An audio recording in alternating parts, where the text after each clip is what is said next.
ओम नमः शिवाय। सभी भक्तों को जय श्री राम। अभी मेरे पास एक कमेंट्स आ रही थी कि गुरुजी कि मैं जहाँ पर काम करता था वहाँ का जो मालिक है उसके पास मैंने कुछ पैसे जमा कर रखे थे और वो पैसे जब ज़्यादा हो गए 1-1.5 लाख रुपए, तो वह मालिक ने मुझे काम से निकालने के लिए कई बार प्रताड़ित कर लिया है और वह मेरा पैसा नहीं दे रहा है। तो ये बहुत बड़ी समस्या है लोगों के सामने आती है इस प्रकार की कि दूसरे का हक लेकर वो बैठ जाते हैं, भाई भाई का हक नहीं देता। और कई बार घर में बंटवारे के दौरान भी भाई भाई का हक मान लिया जाता है, या फिर कुछ मालिक लोग अपने नौकर के पूरे पैसे नहीं देते या किसी को उधार दे दी गई वो पैसे वापस नहीं देते। तो कुल मिलाकर आपका किसी भी प्रकार का कोई हक यदि मारा गया है तो वह आपका जो अधिकार है, जो आपका हक है, जो आपका पैसा है या अन्य कोई प्रॉपर्टी है या अन्य कोई भी चीज़ जो आपकी किसी दूसरे व्यक्ति ने गलत रूप से आपकी कब्जा ली है, ले ली है, तो उसे आप वापस किस प्रकार प्राप्त कर सकते हैं, किस प्रकार आप उसे वापस ले सकते हैं। ये वीडियो उन भक्तों की तो है ही, उन व्यक्तियों की तो है ही जिनके साथ ये समस्या है, लेकिन उनके लिए भी है जिनके साथ ये समस्या नहीं है। क्योंकि यदि आपको इस चीज़ का ज्ञान होगा तो आप इस चीज़ का ज्ञान औरों को भी बता सकते हो, आप दूसरों को भी ये उपाय बता सकते हो जो मैं आपको उपाय बता रहा हूँ। और जब आपको ज्ञान होगा तो कल को मान लिया आपके साथ ऐसी कोई घटना घटती है तो आप इस चीज़ का समाधान कर सकते हो। तो इसलिए ये नॉलेजेबल वीडियो होती हैं, सभी को इन चीज़ों का ज्ञान होना चाहिए, सभी को इस तरह के जो तरीके होते हैं इन तरीकों का पता होना चाहिए। हमें कोई चीज़ पता है तो हमारा कर्तव्य है कि हम आप तक उस चीज़ को पहुँचाएँ, आप तक इस चीज़ को बताएँ। तो यदि आपका किसी प्रकार का कोई हक मारा हुआ है, किसी ने भी मार दिया हो, चाहे वह ज़मीन हो, धन दौलत हो, ऐशोआराम, या आपकी कोई भी ज्वेलरी या धन दौलत या आपका जेवर आदि किसी ने मार लिया है, आपका हक आपसे छीन लिया है, तो उसके लिए आपको करना क्या है। एक सिद्ध उपाय, बहुत ही छोटा सा उपाय है, मैं आपको बता रहा हूँ। आपको करना क्या है, आपको सवा मीटर लाल कपड़ा लेना है। 1.25 मीटर लाल कपड़ा ले लीजिए। और लाल कपड़ा यदि आपके पास नहीं है तो आप हनुमान जी की इस प्रकार की लंगोट भी ले सकते हैं। ये लंगोट है हनुमान जी की। ये अभी मैंने हनुमान जी का सिंदूर चढ़ाया है, मंगलवार है, अभी मेरे हाथ में भी आप देख रहे हो सिंदूर लगा हुआ है सारे में। अभी मैंने चोला चढ़ाया है, ये लंगोट अभी पहनाई है। तो इस तरह के आप लंगोट ले सकते हैं और उसको लेकर आपको, इसके अलावा आपको एक पानी का नारियल लेना है। पानी का नारियल ऐसा होना चाहिए जिसमें पानी हो, बहता हो, पानी होना चाहिए उसके अंदर, सूखा नहीं, पानी वाला नारियल लीजिए। इसके अलावा आपको 5 रुपये लेने हैं और हनुमान जी का थोड़ा सा सिंदूर लेना है। सिर्फ 4 चीज़ें आपको लेनी हैं, लंगोट या लाल कपड़ा, नारियल, 5 रुपये और थोड़ा सा हनुमान जी का सिंदूर, जो हनुमान जो सिंदूर चढ़ता है, ये सिंदूर आपको लेना है।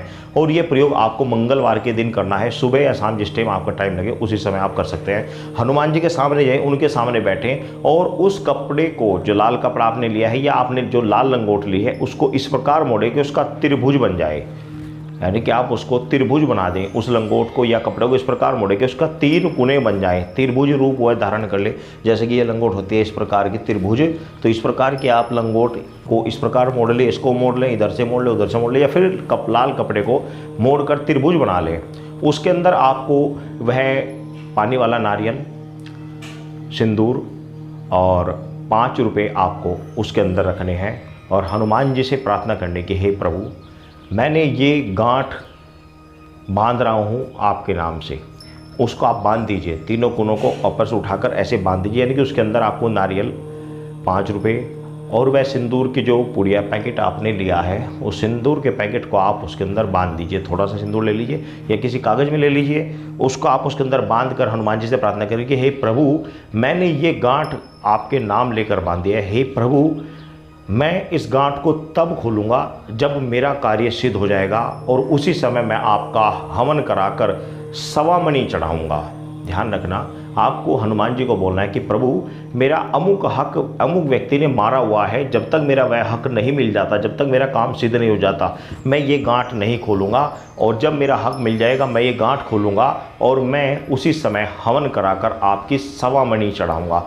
1.25 मणि क्या होती है इस विषय में मैं फिर कभी बता दूंगा, या आप नेट पर भी सर्च कर सकते हैं, ये किसी से पूछ सकते हैं। तो 1.25 मणि एक तरह का प्रसाद बनाकर चढ़ाया जाता है, तो उसको 1.25 मणि बोलते हैं। तो आपको ये कार्य, यह आपको मंगलवार के दिन ये कार्य करना है। और इस सामान को जो आपने बांधा है, लंगोट या लाल कपड़े में जो सामान बांधा है, इसको घर में जाकर, घर में आप जिस कमरे में सोते हो उस जिस कमरे में आप सोते हो उस कमरे में आप यदि आपको टांगना है तो ऐसी जगह टांगना है जहाँ पर आपको सोते हुए लेटते हुए आपको वो चीज़ नज़र ना आए, क्योंकि उस समय आप गृहस्थी में आप जब सो रहे हैं गृहस्थी में अपनी वाइफ के साथ पत्नी के साथ, वह आपको हनुमान जी का प्रसाद यदि सामने टंगा हुआ दिख रहा है तो ठीक नहीं है।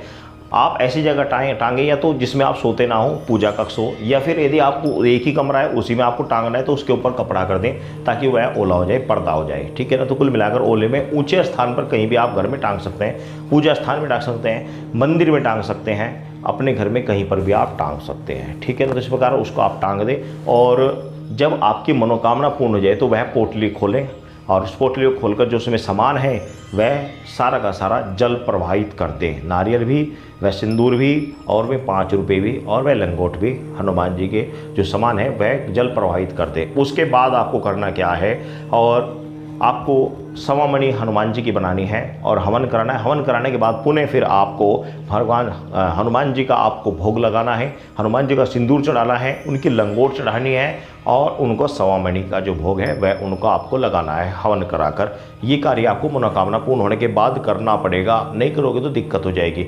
और इस बीच में आपको क्या करना है, फिर आप बाद में कमेंट्स करते हो, तो इस बीच में आपको क्या करना है, ये कार्य आपने मंगलवार के दिन किया, उसके बाद आपको प्रति मंगलवार हनुमान जी के चरणों में जाना है और हनुमान जी के चरणों में आपको उनको सिर्फ और सिर्फ कुछ नहीं कहना, बस ये कहना, जय श्री राम, जय श्री राम, जय श्री राम, जय श्री राम, जय श्री राम, जय श्री राम। हे प्रभु, मेरा एक कार्य था, मैंने आपको एक कार्य सौंपा था प्रभु, आपने जैसे श्री रामचंद्र जी के कार्य सिद्ध किए, प्रभु मेरा भी कार्य सिद्ध करें। बस आपको इतना बोलना और श्री रामचंद्र जी का जितनी देर आप जाप कर सकते हो उतनी देर श्री रामचंद्र जी का जाप करना, जय श्री राम, जय श्री राम, जय श्री राम, बस ये करना है। इसके अलावा आपको कुछ भी नहीं करना है। ये कार्य करें और आपके सभी कार्य सिद्ध होंगे, 100% सिद्ध होंगे। ये सिद्ध प्रयोग है, इस प्रयोग को करें। सभी भक्तों को जय श्री राम।